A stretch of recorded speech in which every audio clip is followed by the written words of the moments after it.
Hello friends. स्वागत है आप लोगों का एक बार फिर से मेरे यूट्यूब चैनल में। दोस्तों, इससे पहले हमने मीडिया टेक का जो चार्जिंग सेक्शन है उसकी ब्लॉक डायग्राम, उसकी बूट सीक्वेंस, उसके बारे में देखा है। और अब जो हमारा सेक्शन स्टार्ट होगा वो क्वालकॉम का होगा। तो क्वालकॉम का बूट सीक्वेंस कैसे काम करेगा उसके बारे में देखेंगे। तो उसके लिए दोस्तों मैंने सबसे पहले रेडमी 5A का जो स्कीमेटिक डायग्राम है उसको लिया है। रेडमी 5A को सबसे पहले हम लोग देखेंगे। तो सेम उसी तरह मीडिया टेक की तरह हम लोग सबसे पहले वीवस को सर्च करेंगे और B2B कनेक्टर पे जाएंगे। सबसे पहले यहाँ पे आप लोग देख सकते हैं, ये B2B कनेक्टर है। यहाँ पे 5 वोल्टेज वीवस की इन होगी और इस B2B कनेक्टर की 1, 2, 3 और 29 और 30, इन 5 पिनों पे वीवस का वोल्टेज इन होगा।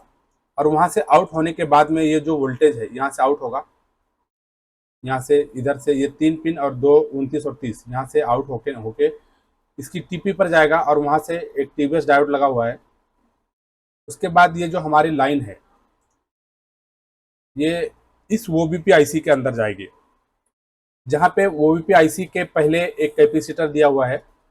कैपेसिटर के इस लाइन पे आप लोग वोल्टेज चेक कर सकते हैं। यहाँ पे वीवर्स की वोल्टेज इन होगी और फिर इस ओबीपी आईसी के थ्रू ये जो हमारा वोल्टेज है वीवर्स का वो आईसी के अंदर इन होगा यहाँ पे।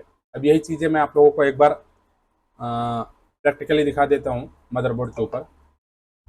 तो यहाँ पे आप लोग देख सकते हैं, ये हमारा B2B कनेक्टर है और इस B2B कनेक्टर की 29 और 30, और यहाँ पे इन्होंने बनाया नहीं है, ये 1, 2, 3 ऐसा 5 पिनों पे वीबस की वोल्टेज इन होगी। उसके बाद हमने टीपी देखा था, ये टीपी हो गया।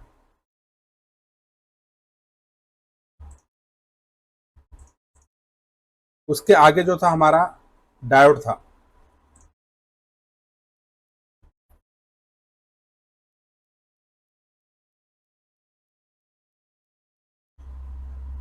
वो डायोड कौन सा होगा वो आप लोगों को मैं एक बार दिखा देता हूँ। तो उसके लिए मैं लेआउट ओपन कर लेता हूँ।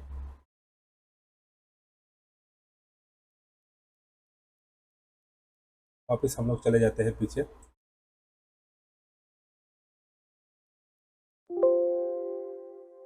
टीबीएस डायोड है ये 1902। यहाँ पे सर्च मारेंगे तो यहाँ पे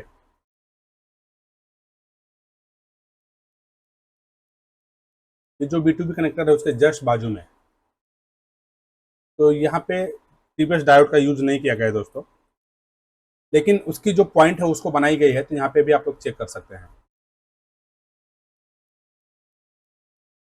उसके बाद जो हमारा वोल्टेज यहाँ से आउट होने के बाद में C0516 इस कैपेसिटर पे गई है। तो वो कहाँ पे है वो मैं आपको दिखा देता हूँ एक बार। यहाँ पे C0516,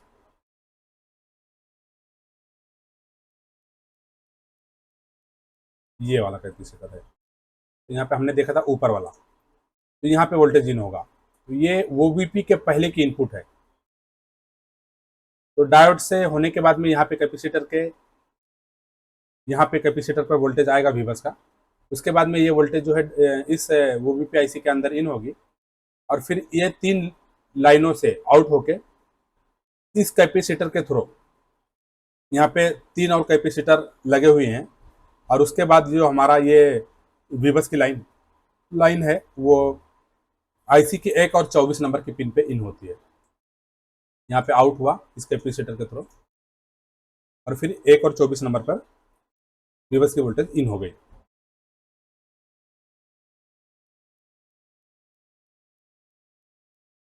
और जो हमारा सेकेंड उसकी टेस्टिंग पॉइंट होगी वो पीएमआईडी होगी। तो 23 नंबर के पिन पे यहाँ पे भी वीबस की वोल्टेज इन होगी। तो वो 23 नंबर वाला कौन सा है वो मैं आप लोगों को बता देता हूँ एक बार। इसका डॉट,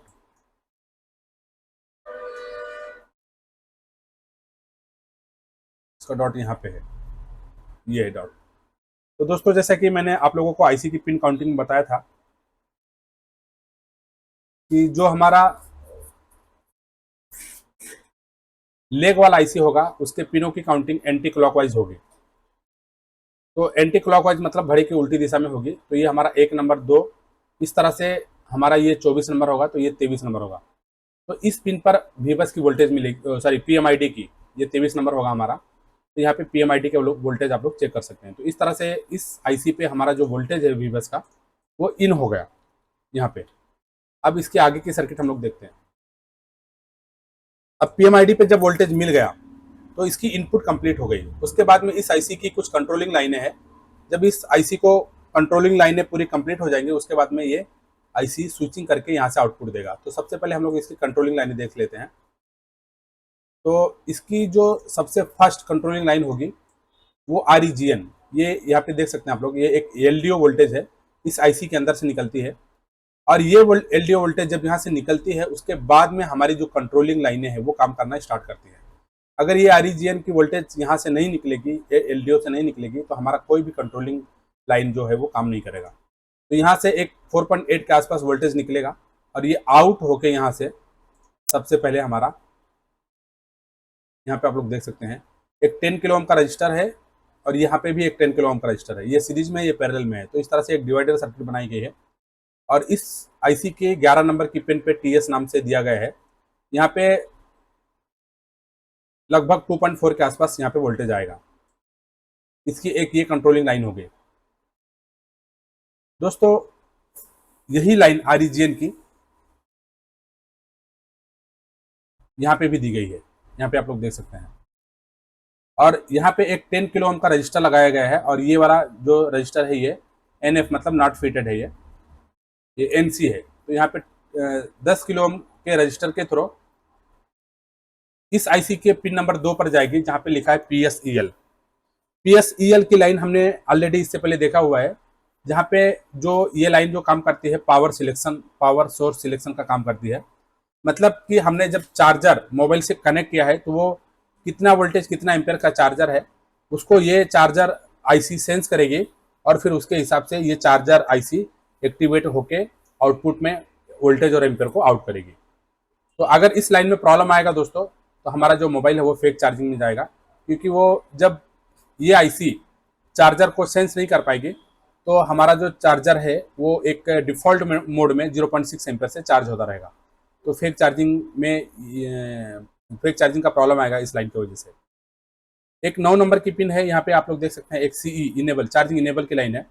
तो दोस्तों यहाँ पे एक रजिस्टर को पुल डाउन करके लगा दिया गया है, यहाँ पे हमें इसको इनेबल कर दिया गया है। इससे पहले हमने इस लाइन को देखा था कि पावर आईसी इसको, इस लाइन को कंट्रोल करती थी जहाँ पे वो इनेबल डिसेबल कराती थी। तो यहाँ पे इसको सॉरी सीपीयू पावर आईसी नहीं सीपीयू, इसको इनेबल डिसेबल कराती थी कमांड देखें। तो यहाँ पे सीपीयू से कनेक्टेड नहीं किया गया है तो ये हमेशा के लिए इसको इनेबल कर दिया गया है। और अगर ये रजिस्टर निकल जाएगा यहाँ से 10 किलो ओम का जो रजिस्टर है तो फिर ये हमारा मोबाइल फेक चार्जिंग में जाएगा यहाँ पे। और ये एक आईएनटी की लाइन है। आईएनटी के लाइन पे आप लोग देख सकते हैं यहाँ पे एक 10 किलो ओम के रजिस्टर के थ्रू एक 1.8 वोल्टेज पुल अप करा के दिया गया है इस लाइन पे। दोस्तों जब हम अपने मोबाइल को ऑन कंडीशन में चार्ज करते हैं तो उसकी इंफॉर्मेशन चार्जर को, इंटरप्ट की इंफॉर्मेशन इस लाइन के थ्रू मिलती है। अगर इस लाइन में प्रॉब्लम आएगा तो हमारा मोबाइल ऑन कंडीशन में चार्ज नहीं होगा। ठीक है, यहाँ पे अगर प्रैक्टिकली आपको चेक करना है तो इस रजिस्टर को हटा दीजिए, उसके बाद में मोबाइल को ऑन करके चार्ज करो। तो वहां पे आपको एक तो 0.6 एम्पियर हो सकता है दिखाए या तो नहीं भी दिखाएगा, चार्जर कनेक्टिविटी दिखाएगा ही नहीं। और अगर दिखाएगा 0.6 एम्पियर से तो हमारा बैटरी चार्ज नहीं होगा, फुल नहीं होगा, बैटरी फेक चार्जिंग में जाएगा। तो इस तरह से ऑन कंडीशन में चार्जर की इंफॉर्मेशन यहाँ से इस आईसी को मिलती है, उसके इंटरप्ट सिग्नल यहाँ से मिलती है। 5 और 6 नंबर का दोस्तों ये जो पिन है ये सीरियल डेटा सीरियल क्लॉक की लाइन है। तो जब हमने चार्जर को इस मोबाइल के अंदर कनेक्ट किया है तो उसकी इंफॉर्मेशन, इस आईसी की पूरी इंफॉर्मेशन सीपीयू लेते रहता है इस सीरियल डेटा और सीरियल क्लॉक के थ्रू। अगर हमने फास्ट चार्जर वाला इस मोबाइल के साथ में कनेक्ट किया है तो पीएसईएल की लाइन से इस आईसी को उसके चार्जर की वोल्टेज और एम्पियर का पता लगेगा और सीरियल डेटा और सीरियल क्लॉक के थ्रू सीपीयू उसको सेंस करेगा, उसको रीड करेगा, उसके बाद में इस चार्जर को फास्ट मोड में एक्टिवेट कराएगा। तो सीरियल डेटा और सीरियल क्लॉक की जो लाइन होती है दोस्तों, वो सीपीयू इस आईसी की निगरानी के लिए यूज किया जाता है। इस आईसी की अंदर जो भी चेंजेस आते हैं उसको सीपीयू रीड करता है। तो सीरियल डेटा और सीरियल क्लॉक उस लाइन के लिए यूज किया जाता है।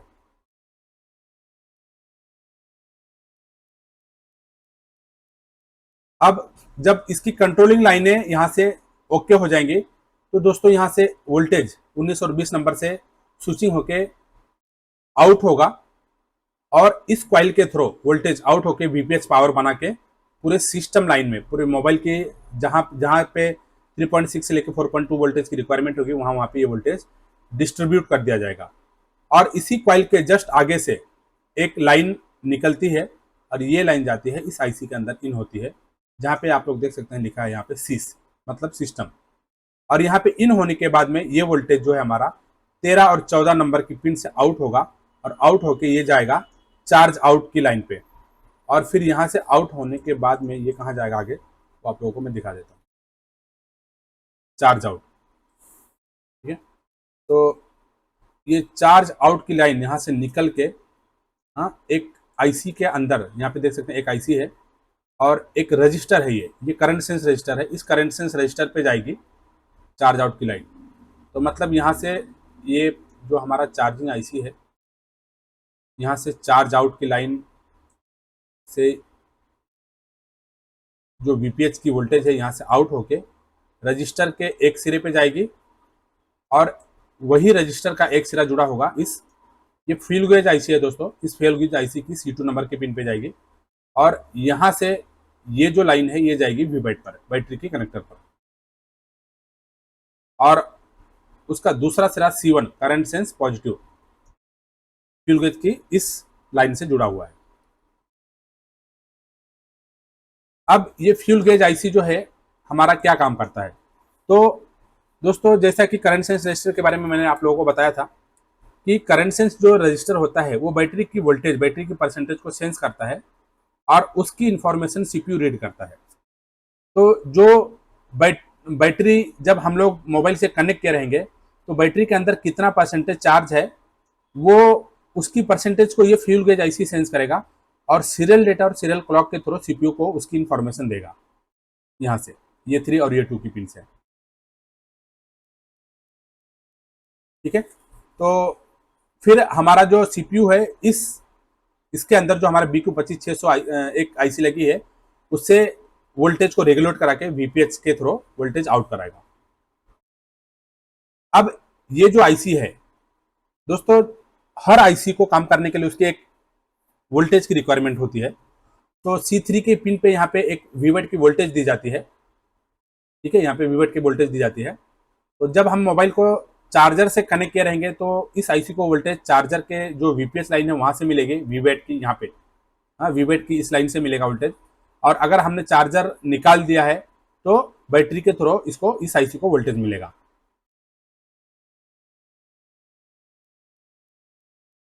और जब इसके अंदर, इस आईसी के अंदर वीवैट की वोल्टेज इन हो जाएगी, उसके बाद इस आईसी से B3 नंबर पिन से VDD गेज नाम की एक सप्लाई निकलेगी, जो कि 1.8 वोल्टेज होगी, यहाँ पे 1.8 वोल्टेज होगी।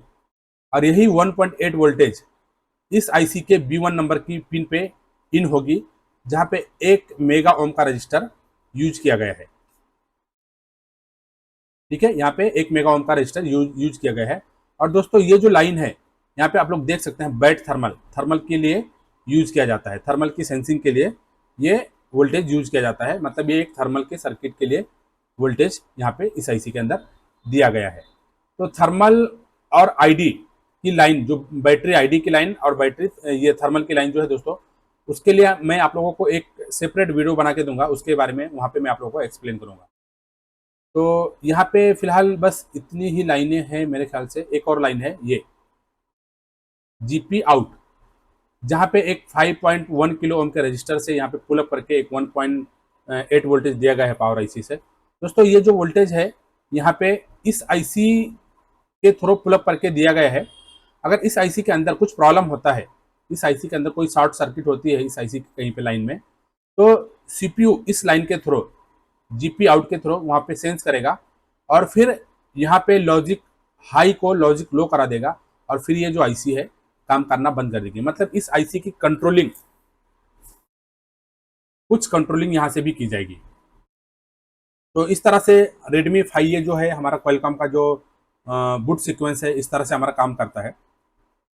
और एक बार मैं आप लोगों को फिर से बता देता हूँ, रिपीट कर देता हूँ।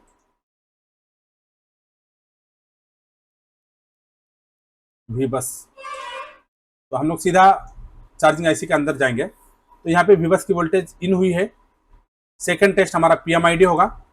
उसके बाद में इसकी कंट्रोलिंग लाइनें वो कंप्लीट होनी चाहिए। जहाँ पे आप लोग देख सकते हैं 2 नंबर का जो पिन है PSEL, जब हम इसके अंदर चार्जर कनेक्ट करेंगे तो इस लाइन से ये आईसी चार्जर के वोल्टेज और एम्पियर को सेंस करेगा और फिर इसकी sensing serial data serial clock के थ्रू सीपीयू को मालूम पड़ेगा और फिर सीपीयू इस आईसी को उसके हिसाब से वोल्टेज और एम्पियर आउट करा के यहाँ से वीपीएच की लाइन में भेजेगा और फिर सिस्टम यहाँ से आगे आउट होके इस कॉइल के थ्रू यहाँ पे चार्जिंग आउट होके वीवेट की लाइन पे भी जाएगा। और एक पावर गुड की दोस्तों यहाँ पे एक लाइन है, ठीक है। तो ये जो लाइन है दोस्तों, जब हमारा पूरा इस आईसी की पूरी रिक्वायरमेंट कंप्लीट हो जाएगी तो इस लाइन से एक निगेटिव सिग्नल पावर आईसी के अंदर जाएगा और इस सिग्नल का मतलब होता है कि इस आईसी ने, इस चार्जिंग आईसी ने पूरा काम अपना कंप्लीट कर दिया है। अब हमारा जो पावर आईसी है इस सिग्नल को मिलने के बाद में वो वेकअप होगा और फिर सेकेंडरी सप्लाई बनाना स्टार्ट करेगा। तो ये केबल पावर निगेटिव का सिग्नल इस लाइन से पावर आईसी को दिया जाएगा ताकि पावर आईसी अपना सेकेंडरी सप्लाई बनाना स्टार्ट करे, अगर इसकी रिक्वायरमेंट पूरी कंप्लीट हो गई, अगर ये आईसी प्रॉपर वर्किंग में आ गई तो। बाकी इसकी जो आईएनटी लाइन है उसके बारे में मैंने बताया ही आप लोगों को कि यहाँ पे जब हम मोबाइल ऑन कंडीशन में चार्जर से कनेक्ट करेंगे तो इस लाइन के थ्रू जो है हमारा मोबाइल चार्ज होता है। अगर इस लाइन में प्रॉब्लम आ जाएगा तो हमारा मोबाइल ऑफ कंडीशन में तो चार्ज होगा लेकिन ऑन कंडीशन में चार्ज नहीं होगा। तो कुछ इस तरह से जो हमारा Redmi 5A है उसकी जो चार्जिंग की बूट सीक्वेंस है काम करती है। तो दोस्तों इस वीडियो में इतना ही, और अगर इस वीडियो में कुछ भी आप लोगों को कंफ्यूजन है और कुछ समझ में ना आए तो आप लोग कमेंट कर सकते हैं। और अगर ये वीडियो आप लोगों को पसंद आए तो इस वीडियो को लाइक करें और हमारे चैनल को सब्सक्राइब करें। धन्यवाद दोस्तों।